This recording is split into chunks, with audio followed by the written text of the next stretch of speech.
Assalamualaikum warahmatullahi wabarakatuh. Bagaimana kabarnya hari ini? Semoga kamu dalam keadaan sehat ya abang kakak. Dan semoga kamu juga masih semangat untuk mengikuti pembelajaran kita hari ini. Nah, hari ini yaitu pada hari Senin di tanggal 29 Maret 2021. Bertemu lagi dengan Miss Eka yaitu dalam mata pembelajaran tematik. Nah, hari ini kita akan masuk ke materi pembelajaran kita yang selanjutnya. Jadi, walaupun di hari ini kamu sudah melaksanakan ujian praktek, Miss Eka mengirimkan materi tapi tidak ada penugasan. Hanya saja materi ini silahkan kamu tonton, silahkan kamu pelajari, kamu pahami agar pembelajaran kita di tema ini, yaitu di tema 9 ini bisa segera tuntas. Karena memang walaupun sudah ujian praktik, masih ada materi yang belum kita selesaikan. Jadi kita selesaikan di minggu ini. Kita buka pembelajaran kita dengan lafaz basmalah. Bismillahirrahmanirrahim. Materi kita hari ini yaitu masih di tema 9, menjelajah angkasa luar. Nah, subtema 3 yaitu benda, angkasa luar, dan rahasianya. Yaitu kali ini materi kita ada di pembelajaran 4, 5, dan 6. Silahkan kamu ambil alat tulis kamu, buku pelajaran kamu, dan buka buku paket tematik kamu di halaman di pembelajaran 4, 5, dan 6. Nah, tujuan pembelajaran kita untuk materi kita hari ini yang pertama, dengan membuat cerita berseri, siswa mampu menceritakan peristiwa yang dialami tokoh dalam cerita. Kedua, dengan mengadakan musyawarah mufakat, siswa mampu menyajikan hasil telaah tentang peristiwa persatuan dan kesatuan dalam masyarakat. Ketiga, dengan membuat poster, siswa mampu menjelaskan perbedaan antara bulan dan bumi dengan benar. Dan yang keempat, dengan mementaskan tari kreasi daerah, siswa mampu memahami tari kreasi daerah dengan percaya diri. Materi yang pertama yaitu bahasa Indonesia. Ayo membaca. Nah, berbesar hati menerima kekalahan. Yang ini dikarang oleh Fitri Kurniasari. Nah, di buku kamu yaitu tepatnya halaman 110 sampai 112. Silakan kamu buka buku kamu halaman 110 dan 100 sampai 112. Kamu baca teks atau cerita fiksi berjudul Berbesar Hati Menerima Kekalahan. Silakan kamu pause video ini dan kamu baca dari sekarang. Sudah dibaca? Nah, bisa yakin pasti sudah ya. Kalau sudah dibaca, kita bisa melanjutkan materi pembelajaran kita. Nah, dari cerita tersebut, sebelumnya misalkan mengingatkan apa itu yang dikatakan dengan pokok pikiran. Pokok pikiran adalah gagasan atau ide yang mendasari dari cerita dan dapat membantu terbentuknya satuan kebahasaan, yaitu kalimat dan paragraf. Jadi biasanya dalam cerita itu kan ada pokok pikirannya tentang apa. Nah, contohnya cerita Berbesar Hati Menerima Kekalahan. Karena dari judulnya saja sudah berbesar hati menerima kekalahan. Jadi abang kakak dalam hidup ini kan misalnya dalam suatu misalnya proses belajar mengajar gitu misalnya, ataupun dalam pertandingan ataupun dalam turnamen misalnya, ada yang dikatakan ada yang menang, ada yang kalah. Nah, itu sudah biasa namanya dalam pertandingan, dalam game seperti itu. Nah, jadi balik lagi ke pribadi kitanya masing-masing, bagaimana kita menyikapi kemenangan ataupun kekalahan itu. Nah, kalau misalnya kita menang, apa yang harus disikapi? Yaitu bersyukur gitu atas kemenangan yang sudah diraih, kemudian mempertahankan prestasi, kemudian tetap rendah hati dan tidak sombong. Nah, bagaimana dengan yang kalah? Yang kalah pun kita ambil hikmahnya, belajar lagi, introspeksi diri. Mungkin kenapa kalah itu mungkin disebabkan dengan kurang ketelitian atau mungkin kurang disiplin misalnya, atau kurang berusaha lagi, atau kurang teliti lagi. Nah, jadi itu bisa menjadi introspeksi diri kita kenapa kita kalah misalnya. Kemudian kalau kita kalah, kita tidak boleh rendah diri. Rendah diri itu adalah artian minder, merasa kok aku seperti ini ya, kok dia bisa menang aku tidak. Nah, seharusnya bukan dijadikan sebagai penghalang, tapi dijadikan pacuan bahwa insya Allah kedepannya kita bisa lebih baik lagi. Jadi seperti cerita tersebut kan berbesar hati menerima kekalahan. Jadi kalau memang kalah gitu, alangkah lebih baiknya tidak mencemooh yang menang, kemudian introspeksi diri, kemudian belajar lebih giat lagi. Jadi biasanya dalam cerita itu pasti ada pokok pikiran, yaitu gagasan atau ide yang mendasari cerita tersebut. Nah, kita beralih ke materi PKN. Ayo membaca. Pengambilan keputusan bersama sebagai peristiwa persatuan dan kesatuan. Keputusan adalah segala sesuatu yang telah ditetapkan berdasarkan berbagai pertimbangan dan pemikiran, termasuk di dalamnya pertimbangan dan pemikiran untuk mencapai tujuan dari keputusan. Keputusan bersama adalah keputusan sekelompok orang untuk mencapai tujuan tertentu. Tentu saja keputusan ini akan menjadi lebih rumit. Mengapa demikian? Karena di dalamnya terdapat lebih dari satu orang yang umumnya mempunyai pemikiran yang berbeda. Bahkan setiap orang yang mengikuti proses keputusan bersama mungkin mempunyai pendapat sendiri.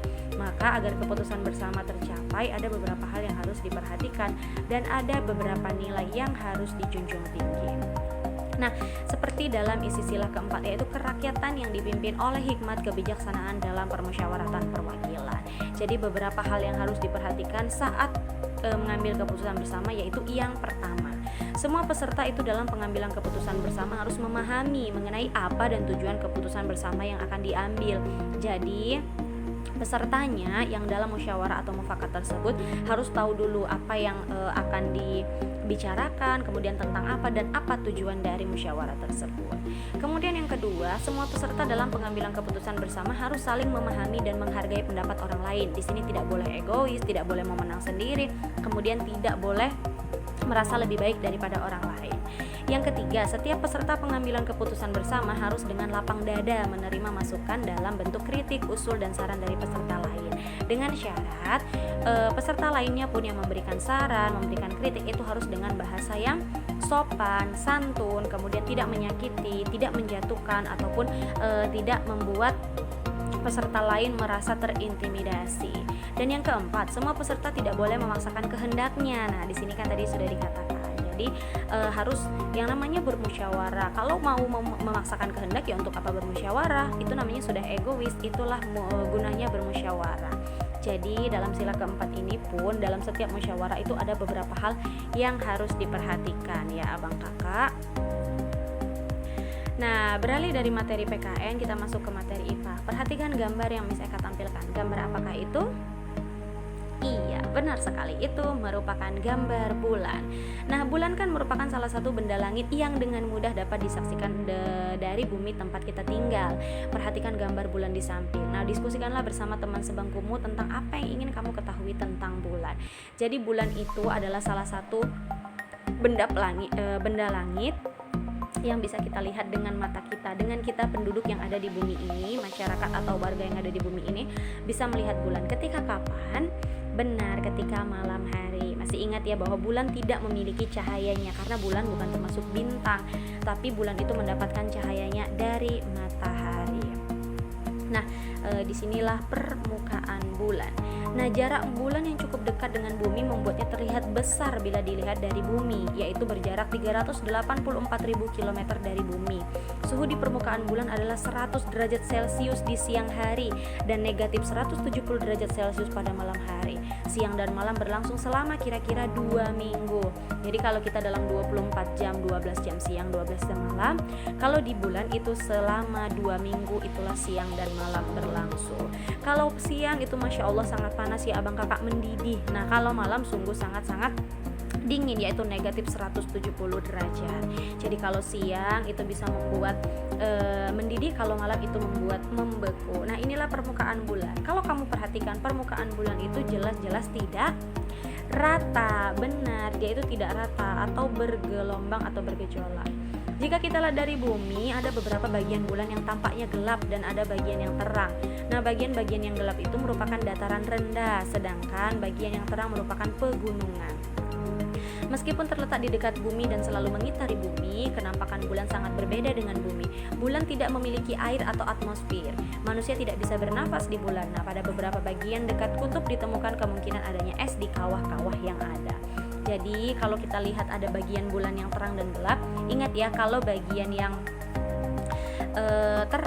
bagian yang terang itu merupakan dataran tinggi atau pegunungan. Kemudian mungkin dia mendapatkan cahaya lebih banyak dari cahaya matahari. Kemudian kalau bagian yang gelap itu merupakan dataran rendah.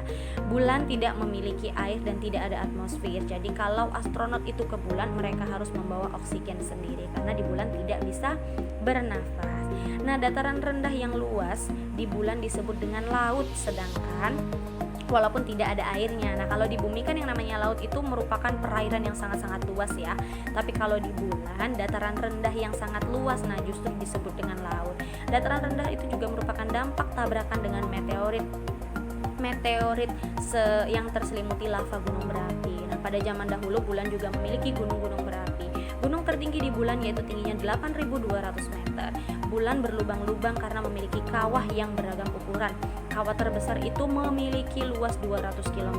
Masya Allah, itu kayak dari sini ke mana ya, dari sini ke Padang mungkin ya, 200 km. Jadi itu kawah terbesar yang ada di bulan. Nah, itulah fakta mengenai bulan.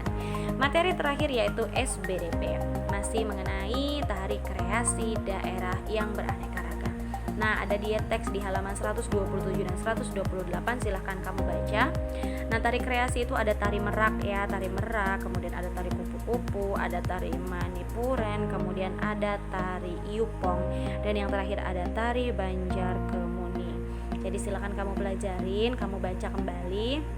Kalau tari merak ini sudah pernah kita pelajari di kelas 5 ya. Bahkan dia pernah ditarikan di kedutaan Brunei Darussalam waktu ada acara ASEAN. Silakan kamu pelajari mengenai tari kupu-kupu, manipuren, tari tapong, kemudian ada tari banjar kemuning. Dibaca ya bukunya abang kakak. Jadi materi hari ini tidak ada penugasan, hanya saja ini untuk misalkan kirimkan menjelaskan mengenai materi yang harus kita selesaikan di minggu ini. Jadi insya Allah minggu ini kita masuk ke materi terakhir di tema 9. Semangat ujian prakteknya, insya Allah kamu pasti bisa mengerjakannya.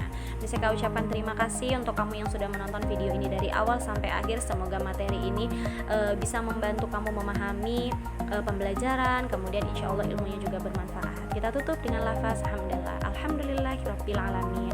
Sampai jumpa di materi pembelajaran selanjutnya. Tetap semangat dan semangat ujiannya. Assalamualaikum warahmatullahi wabarakatuh.